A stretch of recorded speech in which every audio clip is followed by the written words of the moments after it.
Alright, welcome to Haugen Racing, guys. So, I did my favorite car packs in Assetto Corsa. What the hell are you driving, Matt? And a bunch of you guys asked, well, what are your favorite tracks? Favorite tracks is so freaking hard, but I'll tell you guys a couple of things that I considered when I chose kind of my top 5 favorite tracks. And there's so many that I love. This was really a hard video to do.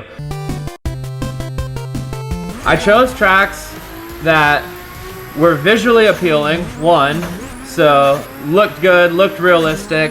For me, like, part of the driving is like what you're on and where you're at. If it's just really bland and kind of ugly, that's not gonna be fun and enjoyable for like long term, you know what I mean? So like, take this track for example. This is Nikko Circuit. It looks freaking sick. It looks realistic. It has all like the signs, the track looks good, you know what I mean? Like, everything's there. Another big one for me is some type of elevation change. And like more than just like straight turn after turn after turn, where it's just like set up for tandeming like really, really close. Those are cool, they're fun to get doors with your buddies, but there's no like challenge to it, you know what I mean? Another thing I really considered for tracks is ones where I've gotten really, really good tandem driving on, or just good fun driving by myself, right? Like, the goal of it is to have good fun runs, and there's a lot of tracks where, yeah, they're just kind of okay, you know what I mean? There's something kind of off about them. See, this course has freaking 3 wheels everywhere. It has all this like dynamic slowdowns and speed ups and straights. Like, this to me is just such a great track, whether you're on your own, learning, tandem drifting. I mean, it has freaking everything, and it's endless fun. I've driven this course for like hours and hours and hours, and it never really gets old. All right, one last one.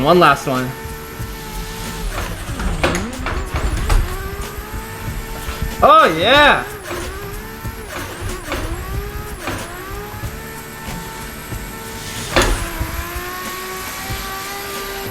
Yeah, all right, I'm calling it on that. I don't know if it's my number 1, but it is definitely freaking top 5. This course is so sick.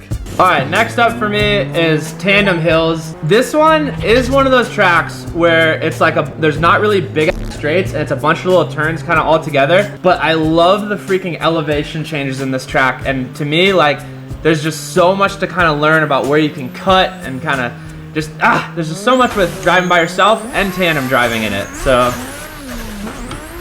I haven't driven this for a little while, so like probably like 3 months, but we're gonna check it out.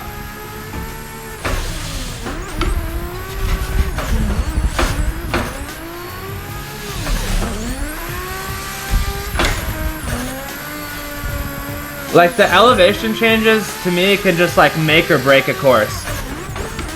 Those flat courses, as you get better at drifting, you'll start to notice that you get bored of them real fast.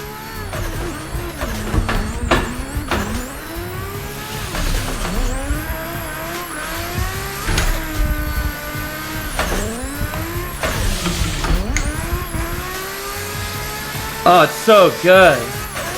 And there's a little 3-wheel there. I missed it. Kind of forgot about that. This course doesn't get old to me. Like, it just has enough. The views are kind of cool. Like, you're in this kind of crazy, I don't know, kind of islandy forest. I don't know what you call it. And obviously, it's not like a fast course. I mean, you can travel through it pretty fast for like what it is. We will get to some fast courses, so stay tuned. But this one, I think, should be on everyone's list. This one's so good. Okay, so another thing for me that makes courses really good is having like laid out zones and clipping points.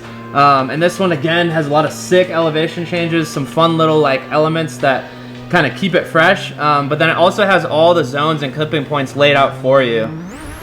And to me, that makes it to where it's like, you're never gonna get like the perfect run. There's always something that can be better. And so it keeps you coming back, because you're like, man, I could have done that corner a little bit better, or maybe I can throw a little bit more style at this part, you know what I mean? And so that's what's fun about this course, is it has enough. Also, when you get that flick right, that wasn't the best, but when you get that right, it's so satisfying.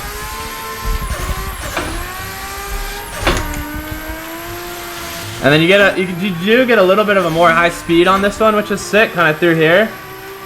And this compression of the steering is like so nuts right here to get this like right.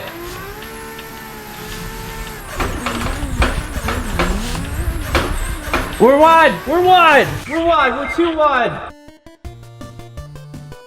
So this one I really love because it does, again, like, you're probably seeing a theme, but the elevation changes, like tracks aren't flat really in real life. They have elevation changes, and a lot of these tracks that people make are just like so fake, and they get boring fast.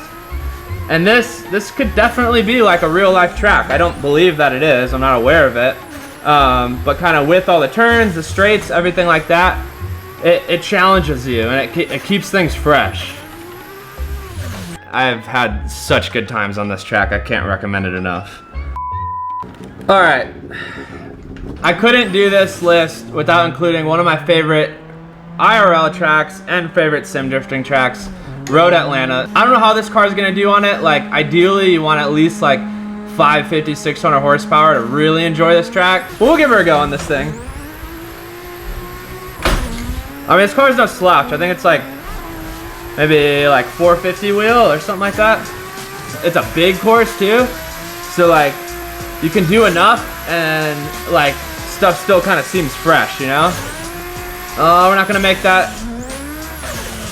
Aw, man. It is fun and like a little bit like not a crazy high horsepower car too though, because you gotta like work your butt off.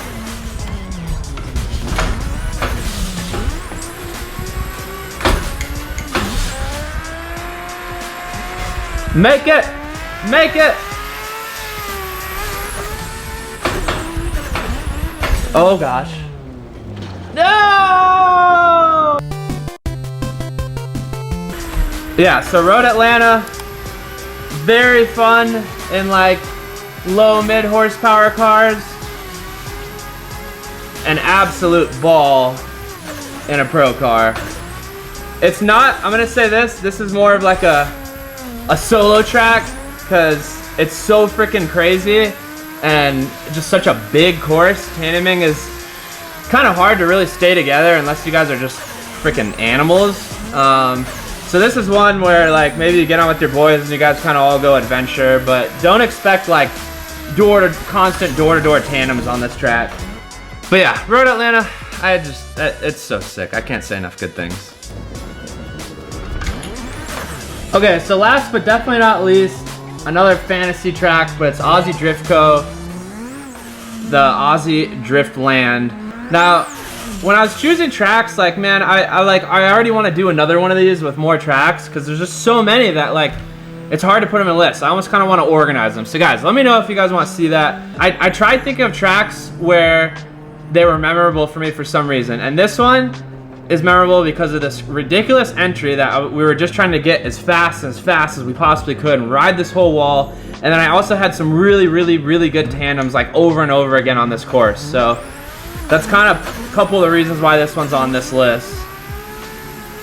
It also has multiple layouts, which is kind of cool. So like you can kind of stay on and like you can still switch it up and it doesn't get totally old. The other nice thing is, as you're noticing, it does have clipping points and zones, which I find is really good when you're trying to tandem with people because it keeps them kind of aiming for the same line. These kind of S's are so fun too. They're really good for like really learn to, when you're following, to kind of be switch back and forth like over and over again, you know? Okay, so as I'm kind of ripping through here, this is the last track of the video. I really appreciate you guys dropping track suggestions below and also give me some feedback if you guys enjoyed this. You know, kind of looking at all sorts of tracks. Ah! Did not have the grip there.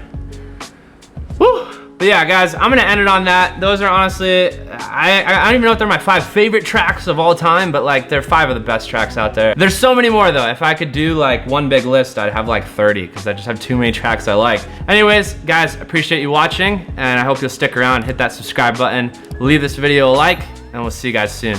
Peace.